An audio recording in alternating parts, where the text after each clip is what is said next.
termina hoje a nossa série de entrevistas com os candidatos ao governo e por sorteio foi definido que o último entrevistado é Marcelo Ramos, do PSB. Vamos à sala da presidência da Rede Calderaro conversar com Wilson Lima e Adriane Diniz. Boa noite.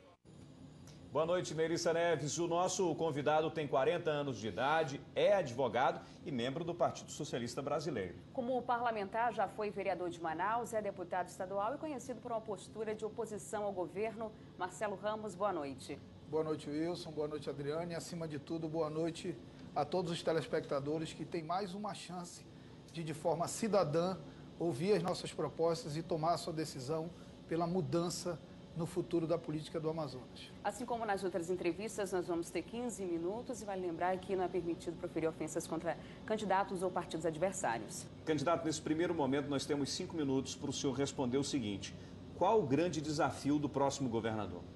O primeiro e principal desafio do próximo governador do Amazonas é a questão da educação. E nós vamos começar a enfrentá-los levando em consideração que a Universidade do Estado do Amazonas, a UEA, é o principal vetor de desenvolvimento para o presente e para o futuro do nosso Estado. No nosso governo, o dinheiro do fundo da UEA, aproximadamente 300 milhões de reais, será depositado em conta própria da UEA, a administração dos recursos feito pela gestão da própria Universidade do Estado do Amazonas e, com isso, a universidade terá recursos suficientes para fazer os investimentos necessários em melhoria de laboratórios, em melhoria de acervos das bibliotecas, em novos cursos de bacharelado e licenciatura na capital e no interior e contratação de professores. Para nós, a UEA tem um papel estratégico e o primeiro projeto de lei encaminhado pelo governador Marcelo Ramos à Assembleia vai ser o projeto de lei para dar autonomia financeira absoluta à Universidade do Estado do Amazonas. O senhor vai dar continuidade ao projeto da cidade universitária lá em Iranduba? Você não tem como parar obras que já iniciaram. Isso é fruto de uma política do passado. O político tem que ter responsabilidade com o presente e com o futuro do seu Estado, portanto, nós vamos continuar a obra. Agora, o projeto pedagógico da cidade universitária, porque aquilo ali não é só uma obra, ele precisa ser melhor debatido com a comunidade universitária e não pode ser empurrado goela abaixo de professores, estudantes e servidores. No nosso governo, não será, até porque o diálogo será um instrumento permanente do governo do povo do Amazonas a partir do dia 1º de janeiro de 2015. Antes de chegar na universidade, tem a questão da educação básica. De que forma melhorar, capacitar esses estudantes para conseguirem a aprovação numa universidade pública que muitas vezes é ocupada por quem tem condição, quem estudou em uma escola particular? Adriane, Wilson, você que tem um filho numa escola pública estadual, o Amazonas em 2004 tinha um orçamento de 4 bilhões e meio. Em 2010 tinha um orçamento de 12 bilhões e meio. Era de se esperar que, nesse período, com a riqueza gerada pelo suor do trabalho de cada cidadão amazonense, esses recursos tivessem alavancado a qualidade da educação no Amazonas. O que aconteceu foi o inverso. Segundo o censo de 2010, nós tivemos o 7º pior IDH educação do país. E segundo o PISA do ano passado, que é uma avaliação internacional, o Amazonas foi o penúltimo do Brasil na qualidade do ensino de português e matemática. Portanto, nós precisamos reforçar o ensino de português e matemática através de algumas ações. No nosso plano de governo, primeiro, requalificar os professores da rede através de um programa de formação continuada com a Universidade do Estado do Amazonas. Segundo, fortalecer os cursos de licenciatura em português e matemática, em especial no interior. E terceiro, utilizar o modelo de escola de tempo integral para, no contraturno da aula, reforçar a qualidade do ensino de português e matemática. O aluno que não aprende português não vai aprender história, não vai aprender geografia. O aluno que não aprende matemática vai ter dificuldade em física, vai ter dificuldade em química. Ao elevar a qualidade do ensino de português e matemática, nós elevaremos a qualidade do ensino como um todo e melhoraremos a estrutura de educação pública no Estado do Amazonas. E no ensino técnico, o senhor também vai investir? Sim, eu estive lá no Zé Açúcar, uma comunidade rural lá em Parintins, e um produtor, um piscicultor, me disse: deputado, a forma mais fácil de eu ter assistência técnica aqui é formar o meu filho um técnico em piscicultura. Eu tive lá com o Nildo em Boca do Acre, que é um produtor rural, com a dona Ariane lá no Iporá, em Itacoatiara, e todos eles dizem que o melhor assistente técnico seria o seu filho. Portanto, na escola rural, nós vamos, no contraturno da aula, formar o garoto técnico na atividade para a qual aquela região é vocacionada. Então, onde a vocação é piscicultura, no contraturno da aula, técnico e piscicultura. Onde a vocação é agricultura, no contraturno da aula, técnico e agricultura. Onde a vocação é pecuária, no contraturno da aula, técnico e pecuária. Para que o filho do produtor rural seja o assistente técnico e garanta dignidade, produtividade, para que nós possamos resgatar o setor primário, que nos últimos 10 anos teve uma década perdida no Amazonas. Mudando de assunto, o candidato senhor hoje é conhecido como parlamentar de oposição, inclusive na Assembleia e também na Câmara Municipal. Mas logo no começo, quando foi suplente, estava do outro lado, foi líder de governo na gestão ainda do prefeito Serafim Corrêa. Já esteve dos dois lados. Diante disso, de que forma o senhor pretende governar, uma vez que o senhor mesmo se intitula a única chapa, a única candidatura de oposição hoje? De que forma iria conseguir a aprovação de projetos, por exemplo, não tendo a maioria dos deputados ao seu lado? Adriane, isso primeiro só demonstra que eu sou um homem coerente. Eu estive como parlamentar de situação quando o candidato que eu apoiei ganhou. E estive na oposição quando o candidato que eu apoiei perdeu. O que eu lamento é que tem candidatos que são sempre situação. Tem parlamentares que são sempre situação. Mas eu vivo dentro da Assembleia, tenho uma ótima relação com o conjunto dos deputados, sei que tem muita gente bem intencionada lá e sei que tenho a humildade suficiente para dialogar com o parlamento. Eu respeito o parlamento, eu venho de dentro do parlamento. Portanto, não vejo nenhuma dificuldade. Tenho certeza do espírito público que orientará os homens e mulheres que serão eleitos para a Assembleia Legislativa a partir de 1º de janeiro de 2015 e, junto com eles, nós ofereceremos alternativa ao povo do Amazonas. Mas, mais do que isso, cada projeto nosso que vai para a Assembleia, antes será fruto de diálogo com a sociedade. E não tem parlamentar que seja capaz de votar contra o projeto de lei quando a sociedade, quando o povo está convencido e mobilizado em torno daquela proposta. Mas a gente sabe que muitas vezes existem concessões, né? O governador às vezes tem que ceder alguma pressão de parlamento, de alguns grupos políticos, de partidos. Como o senhor pretende lidar com essa questão? Muitas vezes um projeto é aprovado através de moeda de troca. Isso não vai acontecer no meu governo, todas as relações serão absolutamente republicanas. Eu acredito no parlamento, Adriane. Eu costumo dizer que fiscalizar o executivo não é ato de parlamentar de oposição, é ato de parlamentar, é da essência do parlamento, é da essência da democracia. Portanto, eu não vou me ofender de ser fiscalizado por um deputado. Pelo contrário, quando eu fui gestor, todas as vezes que falaram o meu nome, eu fui para a Câmara Municipal de Manaus e dialoguei sobre as dúvidas que estavam sendo tiradas. No nosso governo, não vão precisar convocar governador, convocar secretário. Governador e secretário estará o tempo inteiro disponível para o diálogo com o parlamento. Candidato, o que faz o senhor abrir mão de uma candidatura para deputado, onde o senhor teria mais chances do que arriscar uma candidatura para o governo do Estado? É incrível como na política, Wilson, isso virou uma exceção e assusta as pessoas. A resposta é muito simples. Eu não estou na política para fazer o que é mais fácil, o que é mais cômodo para mim. Eu não estou na política para resolver os meus problemas. Eu estou na política para fazer o que o momento histórico exige de mim.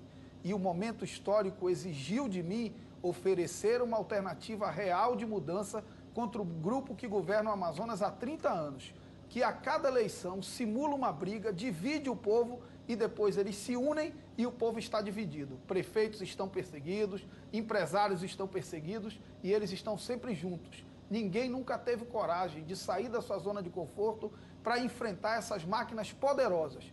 Eu tenho coragem, ousadia e a independência necessária para enfrentá-los sem temê-los, com a humildade, mas com a certeza de que estou seguindo o caminho certo e fazendo o que a história exige de mim. Não me sinto fazendo nenhum sacrifício. Não é sacrifício que eu estou fazendo. Eu estou fazendo o que deve ser feito. A sua candidatura não seria uma estratégia do partido para preparar um terreno para o senhor disputar uma chapa majoritária em 2016 para prefeito ou para vice? Wilson, isso desvirtuaria a lógica, porque se esse fosse o objetivo, era muito mais fácil eu me eleger deputado estadual e ser candidato a prefeito sem correr o risco de ficar sem mandato. Eu não estou preocupado com o risco de ficar com mandato ou sem mandato. A vida pública... Se o senhor ficar sem mandato, o senhor aceitaria alguma secretaria de um outro eleito? Eu não nasci com mandato, certo? Tenho minha profissão e não vou firmar compromissos com pessoas que eu combati a minha vida inteira. As pessoas podem concordar ou discordar de mim, Mas ninguém pode dizer que a minha vida pública não é marcada pela coerência. Eu sempre tive um lado, segui no lado que eu escolhi, nunca caí na tentação dos atalhos, da vitória fácil, do patrimonialismo.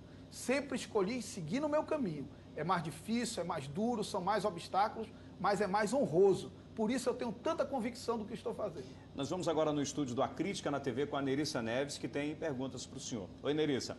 Oi, Wilson. Boa noite, candidato. Seu partido acaba de passar por um momento muito difícil aí, com a perda, a morte de Eduardo Campos. Agora, Marina Silva assume aí a candidatura, a busca aí pela presidência da República. Ela que é considerada sua madrinha política, que já declarou que ganhar no Amazonas é estratégico e mais, está bem avaliada nas pesquisas. Isso muda a sua candidatura, candidato? De alguma forma, isso pode ajudar o senhor nessa disputa? Primeiro, Nerissa, o meu entusiasmo ele é o mesmo, porque o meu compromisso é em oferecer uma alternativa ao povo do Amazonas.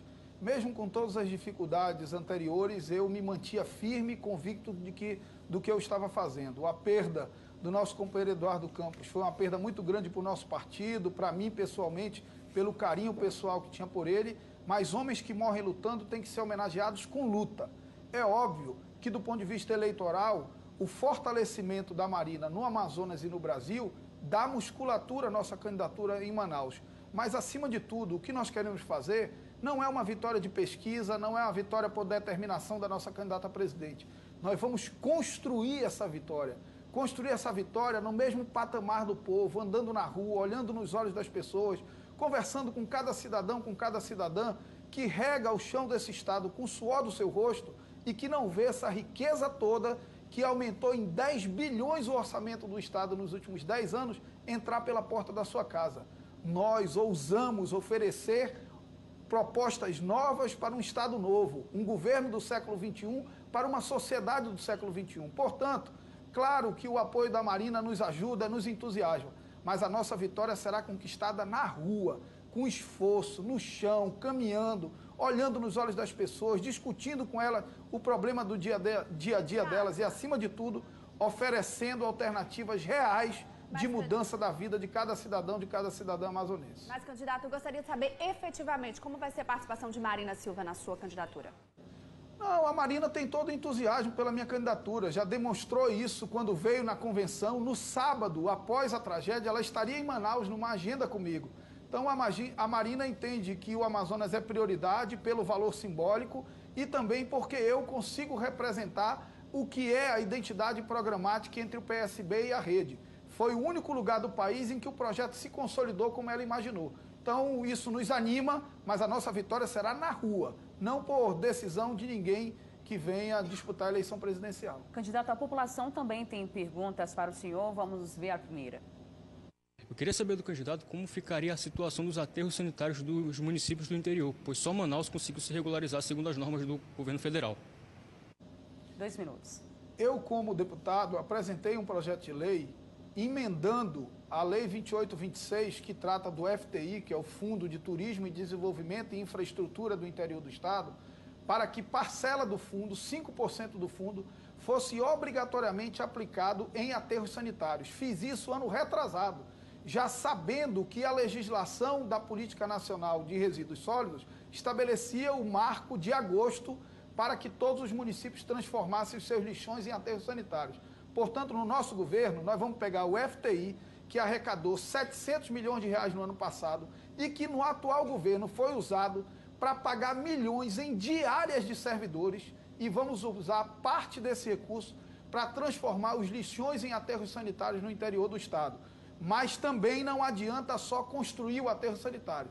É preciso ajudar os municípios do interior com recursos, através também do FTI, para a manutenção dos aterros sanitários. Carauari já transformou o seu lixão em aterro sanitário e voltou a ser lixão porque a prefeitura não tinha recursos suficientes para manter um aterro sanitário. Então, nós faremos os investimentos através de recursos do Estado, porque as prefeituras não têm condições de, com recursos próprios, transformar os lixões em aterros sanitários e muito menos em manter os aterros sanitários. Nós estamos falando de um estado que, como você bem disse, tem 62 municípios e apenas um tem aterro sanitário. os outros 61 têm lixões. Isso é insustentável, é uma política ambientalmente e socialmente absolutamente irresponsável.